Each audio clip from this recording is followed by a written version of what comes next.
Good day. I am Maribel C. Perez and I will be presenting to you this article from Kasek Muluto, Negazi Ameja, and Museret Girma entitled Effects of Feeding Different Levels of Baker's Yeast on Performance and Hematological Parameters in Broiler Chickens. And I will also give critics in this article. So here are the contents of this presentation. The first one is about the rationale or the problem of the study. Second is objectives of the study. Third is related literature. Fourth is the research methods.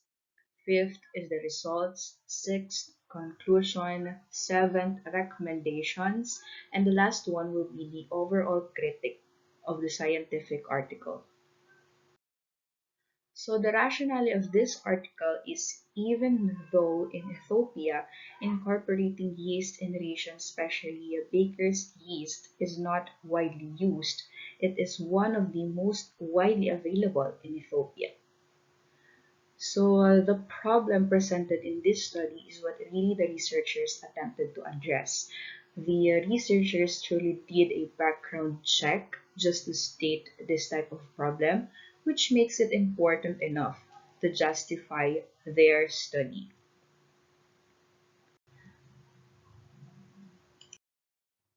Therefore, the current experiment was conducted with the following objectives. First one is to evaluate the effects of feeding different levels of Baker's yeast or the L-Cerevisiae on feeding intake, growth performance, and carcass characteristics of broiler chicks. Second is to assess the effects of Baker's yeast on hematological indices of broiler chicks and to determine the economic profitability of using Baker's yeast in the ration of broilers. The objectives of this study were all testable. It also stated the specific parameters they will measure, like the feed intake, growth performance, and carcass characteristics of broiler chicks. They also added an additional parameter, which is the hematological indices, and they also determined the profitability of using the baker's yeast in the ration of the broilers.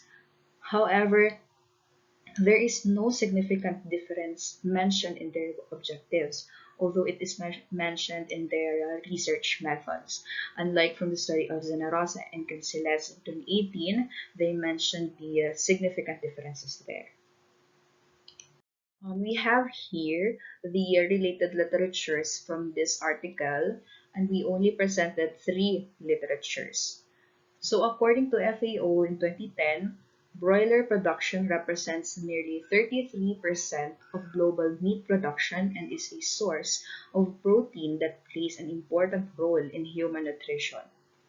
Second is from Kemal and others in 2001, which states that two main groups of feed additives are the nutrient feed additives and non-nutrient feed additives. The nutrient feed additives are added in the feed to correct quantity of the deficient nutrients in the rations, such as vitamin mix, mineral mix, and single or the mixture of amino acids.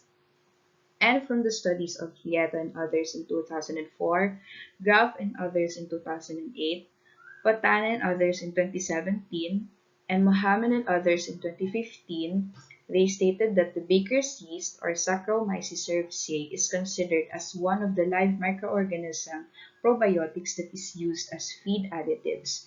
It can improve body weight gaining, feed efficiency, stimulate the immunity system, and increase its defensive activity against pathogenic bacteria, and also reduces feed cost by shortening the length of feeding. These reviews of literatures are broad, comprehensive, and focused on the problem. They include the relevant literature regarding each of the study's variables. This part contains primary and secondary sources cited, although the sources are not that current, it really helped the readers to convince them to support assertions. However, it does not have a theoretical framework. Since this study does not have any review of the literature section included, Hence, it does not contain any introductory part and a summary of it. This study can further explain the main points of this study of the review if the review of literature is included. Like in the study of El-Faki in 2010, the author included the review of literature part, and it is arranged based on the variables tested in that study. Okay, so let's proceed to the research methods. The experimental site of this study is at Haramaya University Poultry Farm in Ethiopia. The experimental feeds used are the formulated common broiler feeds. The treatment rations containing baker's yeast at levels of 0, 0.5, 1.5, and 2.5% of the total ration were formulated for treatment 1 to treatment 4, respectively. They use the complete randomized design with the 4 treatments and 3 replicates. There are 240 aged a day old chicks and 20 are randomly assigned in each 12 pens. The experimental house was cleaned and disinfected 3 weeks before the chicks arrived. Each pen was also equipped with a 250 watts infrared heat bulb. Feeding was twice a day at 8 and 16 hours ad libitum. Watering was also given ad libitum by washing the watering troughs properly. The chicks were vaccinated against common diseases in the area. They conducted the chemical analysis of the feed ingredient at Haramaya University Nutrition Laboratory and was determined as this one here in our slide. The researchers used the feed intake, body weight gain, and the feed conversion ratio. At the end of their experiment, they also measured the carcass of the broiler chickens by using the dressing percentage that we have here. We have the formula of the dressing percentage here. And they also have additional parameter measured in this study. So 6 broilers were randomly selected from each replicate of each treatment groups, and blood samples were taken from the bronchial vein with a syringe on a tube containing anticoagulant or the heparin solution for analysis of hematology parameters. For mortality, it was recorded as it occurred and was determined for each treatment as a percentage of the total mortality at the end of the whole experiment. Lastly, they also calculated the budget analysis based on the feeds consumed by the birds in each treatment. The procedure is done with the approval of the Master of Science in Agriculture Research and the Director of Research and Postgraduate Study in Haramaya University in Ethiopia.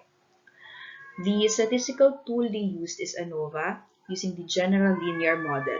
When the analysis of variance revealed significant differences, treatment means were compared using the least significant difference or the LSD test.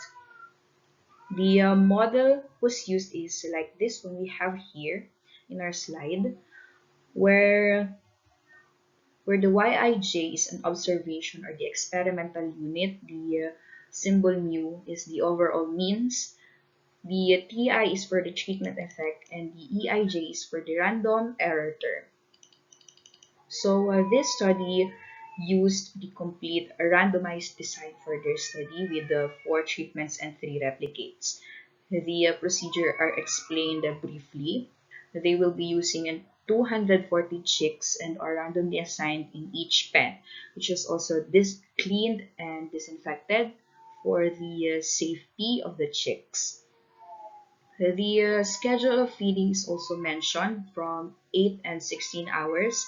Same with the schedule of giving water, which is ad libitum. They also used several parameters like the feed intake, body weight gain, and feed conversion ratio, which are the common parameters used to determine the growth of the broilers. They also measured the dressing percentage of the broiler, and they also used the formula mentioned in this study, which is discussed by Schweihofer in 2011. She stated that it must be essential for a livestock producer to understand the dressing percentage because this equates to profitability. This also indicates of how much a meat carcass will yield.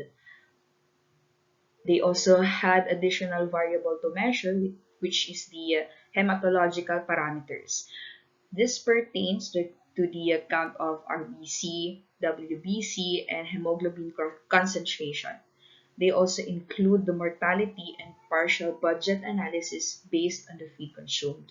And ANOVA is the statistical tool they use to measure the significant differences. They use the LSD test. And the good thing in this study is that the LCD test is discussed briefly. This makes the researchers understand the use of that certain test, unlike from the study by Said in 2016. So here, we presented the summary of the results from this article, and it was answered based on the variables that the study have. As for the chemical composition of experimental diets, the yeast showed the highest protein value with respect of the total protein content, and which is a good indicator of feed additive. As for the feed consumption, the total feed intake was higher for T1 than T3 and T4, but similar with T2, and average feed intake also high in T1 and T2 than T3 and T4. For the body weight gain, chicks fed with 2.5% of baker's yeast supplementation increased body weight gain. As for the feed conversion ratio, it showed significant differences for T1 and T2 than T3 and T4. For the carcass parameters, it showed that it has no significant differences among the treatment groups. For the hematology evaluation, it showed that the HB and the PCV were within the normal range of 6.0 to 13.0 gram per deciliter and 29 to 38% for HB and PCV. And the RBC was also within the range of 1.0 to 3.0, and there were no reduction in total white blood cells were recorded in chicks of all treatment groups. For mortality, the highest rate was seen in treatment 1, and the lowest mortality rate was observed in T4. And last, for the partial budget analysis, the highest net income and marginal rate of return were obtained for treatment 3 ration followed by treatment 4. So in this part, all of the research questions and variables were addressed. The data analysis were explained and the strategies were justified. The findings of each variable are clearly described. The findings are also backed up with several studies if you're going to read the whole scientific article of this one, which makes the data gathered reliable and rigorous enough to substantiate the claims.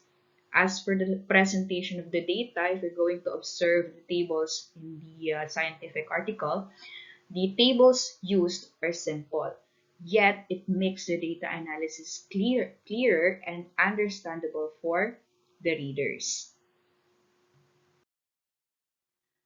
So the conclusion that we have here drawn main points which indicates the usefulness of this study.